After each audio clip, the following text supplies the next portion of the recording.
महादेव नमस्कार, स्वागत है आप सबका। आज हमारे बीच फिर से एक बार अखंड भारतीय युवा पार्टी के अध्यक्ष राम प्रताप जी है। तो आइए आज हम राम प्रताप उपाध्याय जी से आज के राजनीतिक माहौल के बारे में कुछ चर्चा करते हैं। नमस्कार। आपके पार्टी का क्या सब चल रहा है? हमारे पार्टी का लगातार विस्तार चल रहा है। दिल्ली में प्रदेश स्तर का पिछले दिनों कमेटी का मीटिंग हुआ और दिल्ली में हमारे पार्टी के कार्यकर्ता एक्टिव रूप से काम कर रहे हैं और पार्टी के विस्तार पर पूरा जोर लगा हुआ है। ग्राउंड स्तर पे हम लोगों को जोड़ने का प्रयास कर रहे हैं और सतत एक कदम आगे बढ़ रहे हैं। पूरे देश में उथल पुथल है। एक तरफ स्मृति ईरानी जी हैं तो दूसरी तरफ संजय राउत जी हैं। इस पर आपका क्या राय है? देखिए, दोनों एक ही थाली के चट्टे बट्टे हैं। कहते कुछ और है, करते कुछ और है। जो समय आने पे समय उपरांत नजर आ ही जाता है। संजय राउत जी हों या स्मृति ईरानी हो,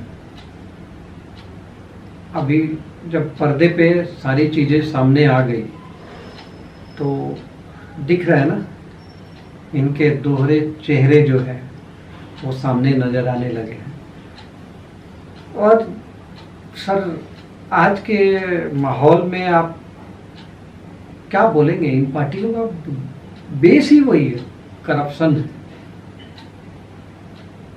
मतलब ये बोल सकते हैं कि आज के ये पार्टियां जो अभी चल रही हैं ये मामा मारीच की तरह है। मतलब इनके चेहरे बदलते टाइम नहीं लगता है। ये जनता भी देख रही है। आने वाले समय में जो अभी दिख रहे हैं कुछ साफ छवि, वो भी हमेशा ये साफ नहीं रहेंगे क्योंकि ये साफ है नहीं। इनके दोहरे चेहरे जो हैं वो नजर आएंगे।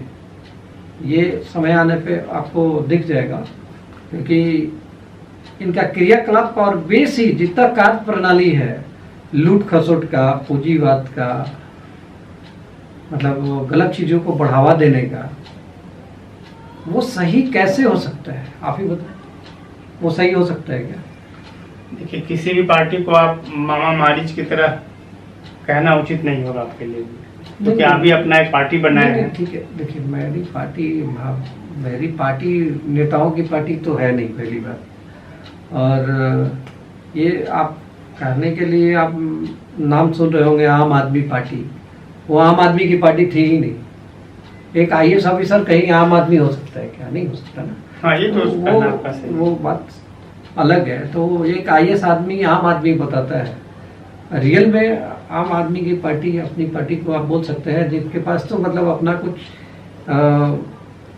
आप शायद मुझे जानते हैं, करीब से जानते हैं, तो आप जानते हैं कि हम किन हालातों से गुजर रहे हैं और किन हालातों में हमने पार्टी का निर्माण किया है। जी। शायद अभी के दौर में मतलब पार्टी का निर्माण करना और उसको संगठन का बनाना इतना आसान नहीं है एक आम आदमी के लिए। ऐसे माहौल में आप अपने आप को और आप अपने पार्टी को कहाँ देखते हैं? बस बहुत ज़्यादा तो नहीं, लेकिन हाँ, अपने सिद्धांत ऐसे हैं, पार्टी के विचार ऐसे हैं कि लोग लगातार जो है जुड़ते जा रहे हैं। और ये हमारा सौभाग्य है कि जहाँ भी जाते हैं, क्योंकि हम ताकत के बल पे तो जाते नहीं। नहीं, बिल्कुल सोशल वर्क है ये, तो फिर ताकत के बल पे जाना हमारे पास ना ताकत जी, ना पैसा है, ना ही हम नेता हैं, ना गुंडा है। हमारे देश में तो पैसे वाले पार्टी बनाते हैं या फिर कोई नेता हो, बाप दादा, या फिर कोई गुंडा हो या पूंजीपति हो। मतलब चारों में से मैं कुछ हूँ नहीं। मतलब फिर भी एक विचारों के आधार पर हमने पार्टी का गठन किया है। और इसका मैंने पहले भी बोला आपको कि सतत प्रयास चल रहा है लोगों को जोड़ने का। अभी हमारी पिछले सप्ताह बात हुई, आपको एक अशोक शर्मा जी हैं, आपको ये जय गुरुदेव पार्टी, अच्छा जय गुरुदेव, ओके, जय गुरुदेव के पार्टी उन लोगों ने बनाई है। और मतलब जय गुरुदेव नाम से पार्टी बनाया उन लोगों ने? हाँ, बहुत पहले बनी है और उनके एक्टिव मेंबर भी बहुत सारे हैं। वो सारे लोग, मैक्सिमम लोग हमसे जुड़े भी, हमारी बात हुई, उनके बहुत सारे कैडर जो हैं उनके, मेरे पार्टी ग्रुप में मैंने उनको भी जोड़ा, उनके राष्ट्रीय अध्यक्ष जो है, और वो बोले हैं कि आपकी विचार जो है अच्छी है। उन लोगों का थोड़ा फॉर्मेट है, वो शाकाहारी को लेकर, मतलब कि नहीं सारे लोगों को शाकाहारी होना चाहिए और सारे नेताओं को, अफसरों को शाकाहारी होना चाहिए और साथ में नशा मुक्त होना चाहिए। मतलब जितना भी सरकारी कर्मचारी है उसको नशा और वेजिटेरियन होना, नशा मुक्त और वेजिटेरियन होना कंपलसरी होना चाहिए। और उनके विचारधारा है। एडुकेशन बात की चीज़ है, जब आप में संस्कार नहीं होगा, आप कितना भी ज्ञानी है बेकार है। जो आदमी खुद नशे में रहेगा, उनका भी कथन सही है, मैं मानता हूँ। और जो आदमी मतलब जिसका बोला जाता है कि आहार और विचार सही ना हो, हाँ, तो मैं उनके बात को एक्सेप्ट करता हूँ। लेकिन मैंने बोला कि आज के माहौल में, मतलब वो पार्टी के मतलब मेंबर्स को जोड़ने के पॉइंट ऑफ व्यू को भी लेकर बोल रहे थे। मैं बोला कि देखिए सर, वो सारी चीज़ें तो बहुत विस्तार से इस पर विचार विमर्श होगा। मैं भी मानता हूँ और मैं भी इसको अहमियत देता हूँ, शाकाहारी को, वेजिटेरियन को ना। हाँ, वेजिटेरियन, और क्या है कि वो चाहते हैं कि मतलब ओवरऑल कहा जाए तो सात्विक विचार। नहीं देखिए, वो उनका, उन लोगों का कथन है कि मतलब खान पान पे किसी को रोक नहीं लगा सकते हैं हम, हमारी जहाँ तक विचार है। उनका कथन है कि आपको जो जितने लोग हैं, नेता और कर्मचारी, सरकारी कर्मचारी खास करके, उनका शाकाहार होना बहुत जरूरी है। ऐसा आपको लगता है संभव है? नहीं संभव है, इसीलिए मैंने बोला कि देखिए, हाँ, लोगों को जागृत किया जा सकता है, समझाया जा सकता है कि ये चीजें सही हैं, ये गलत है, लेकिन एटेंडम थोपना गलत है। तो हमारी विचार विमर्श हुई, बातचीत हुई, बहुत मतलब घंटों बातचीत हुई उनसे। अच्छा, फोन पे ही बात हुई थी हमारी। तो आगे देखते हैं, प्रयास करेंगे, वो उनका विचार अच्छा है। आम आदमी के फंडे पर, सॉरी, आम आदमी पार्टी के फंडे पर आपका क्या राय है? आम आदमी पार्टी की तो बात ही मत कीजिए। वो मामा मारिच बोल रहे हैं, उसका एक सही रूप उसमें भी नजर आता है। अन्ना हजारे जी को यूज किया उन्होंने, आपने देखा होगा। जी, बहुत न्यूज़ में आता है। अन्ना हजारे जी की वजह से ही हम पार्टी नहीं बनाएंगे, ये वो बहुत सारी चीजें। और ये वो सारी चीजें तो चलो एक बार माफ करने लायक है, लेकिन जो हमारे देश के दुश्मन हैं, आस्तीन के सांप हैं, देशद्रोही हैं, उनके साथ खड़ा होना, ये मुझे मतलब बर्दाश्त नहीं होता और मुझे हजम नहीं होता। और ये आम आदमी पार्टी का जो रास्ता है ना, वो बिल्कुल गलत है। मतलब मैं इससे सहमत नहीं है। आम आदमी पार्टी के विचार से आप सहमत नहीं है? नहीं। एक दूसरा काम का देखिए, जो भी है, थोड़ा बहुत उन्होंने दिल्ली में शिक्षा, चिकित्सा, वो फ्री वाला जो स्कीम है, मतलब फ्री वाला स्कीम आपको समझ नहीं देखिए सर, ठीक है, क्या होनी चाहिए फ्री, वो उस पर फोकस नहीं है। वो क्या है, लोगों को लोभ लुभावन जो स्कीम पर कोई भी पार्टी हो, तो रियली में उनको देना क्या चाहिए, उस पर काम करने की जरूरत है। और वो नहीं कर रहे हैं लोग। मेरे लॉलीपॉप दिखाकर अभी वो पंजाब में सरकार बनाया है, होती है, उनको मतलब अच्छा समर्थन मिला है। किस बेस पे मिला है, किस काम पे मिला है, हमको आज तक समझ में नहीं आया। लेकिन ठीक है, देखते हैं आगे क्या होता है। नहीं, मतलब देखिए, पूरे देश में एजुकेशन और मेडिसिन फ्री होना चाहिए सर। वो हमारे पार्टी का पहला फॉर्मेट है, 5 मुद्दे हैं। अच्छा अच्छा। वो जो मुख्य रूप से मैंने प्रायोरिटी रखा है। आपके पार्टी का जो 5 मेन मुद्दा है वो आप कई बार मैं बोल चुका हूँ, बताइए, एक बार फिर से बता दीजिए। फिर बोलता हूँ जी। मैं कि शिक्षा, प्रधानमंत्री हो या चपरासी हो, जी बिल्कुल, ब्राह्मण हो या दलित हो, अमीर हो गरीब हो, कोई भी हो, जी जी, सबको एक समान शिक्षा प्रणाली में मतलब शिक्षा मिलनी चाहिए उनके बच्चों को। ऐसी व्यवस्था कैसे बने उस पर काम करने की जरूरत है। और वो तभी होगा जब हर पंचायत, हर वार्ड में प्राइवेट से अच्छी स्कूलिंग व्यवस्था होगी। मतलब स्कूल की बिल्डिंगों से नहीं, मतलब है शिक्षा व्यवस्था से, मैनेजमेंट से। उसी तरह से सिमिलर चिकित्सा व्यवस्था सबके लिए एक समान होनी चाहिए। वो प्रधानमंत्री हो या चपरासी हो, आम आदमी हो या खास आदमी हो, ब्राह्मण हो, दलित हो, हिंदू हो, मुस्लिम हो, सिख हो, ईसाई हो, सबके लिए समान होनी चाहिए। जनता को इसकी जरूरत है। दूसरी ये हो गई। तीसरी आप पाते हैं हर हाथ रोजगार होनी चाहिए।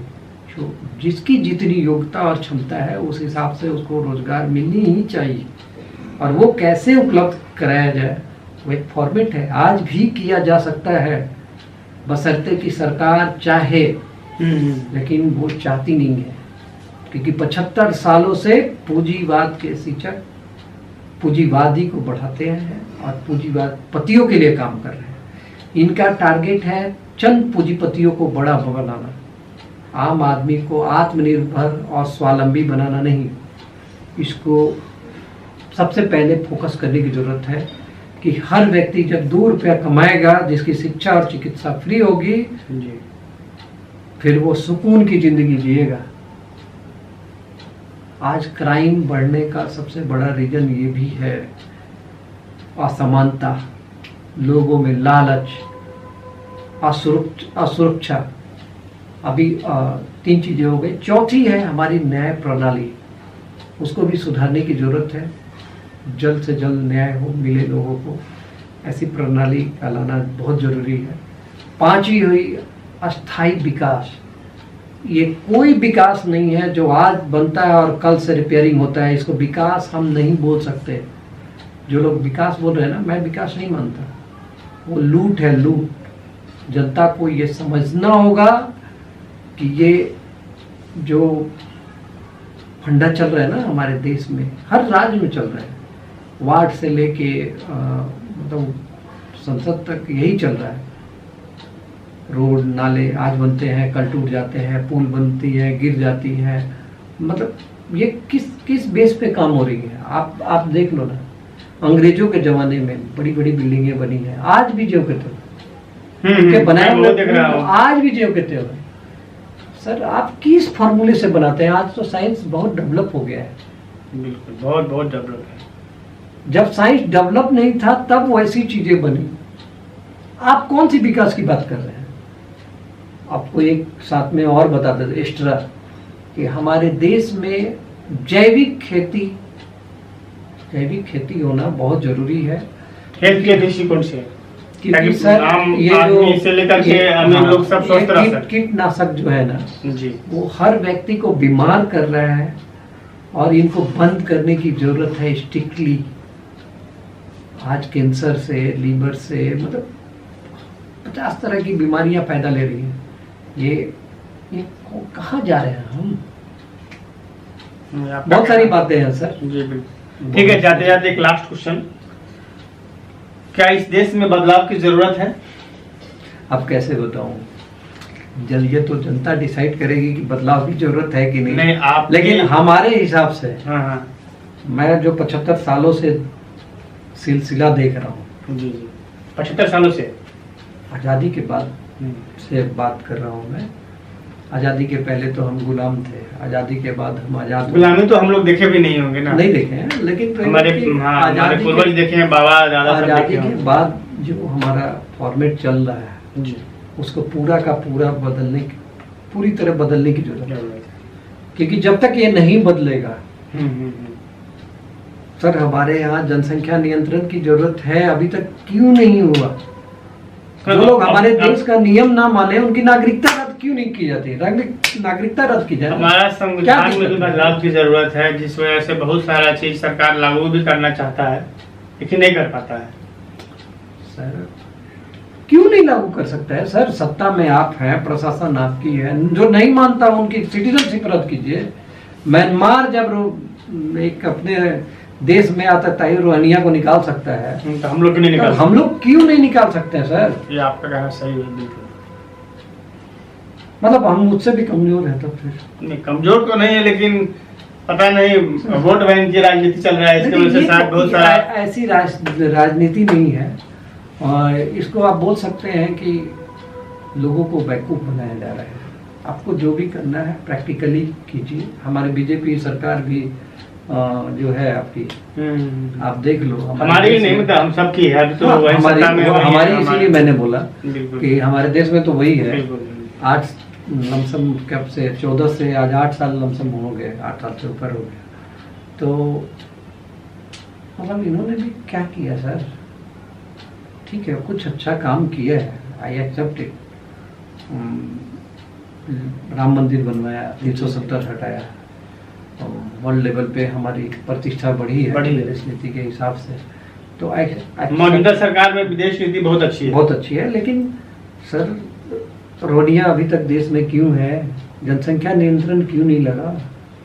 अब तक लगाना चाहिए था। बिल्कुल आपकी बात सही है। जो लोग हमारे देश का रूल रेगुलेशन नहीं मानते उनकी नागरिकता रद्द क्यों नहीं होती? मैंने कई बार ट्वीट किया है, ये मोदी को भी ट्वीट किया है और अमित शाह को भी ट्वीट किया है कि सर एक संसद में प्रावधान लाया जाए कि जो लोग देशद्रोही एक्टिविटीज करते हैं और विदेशी झंडा उठाते हैं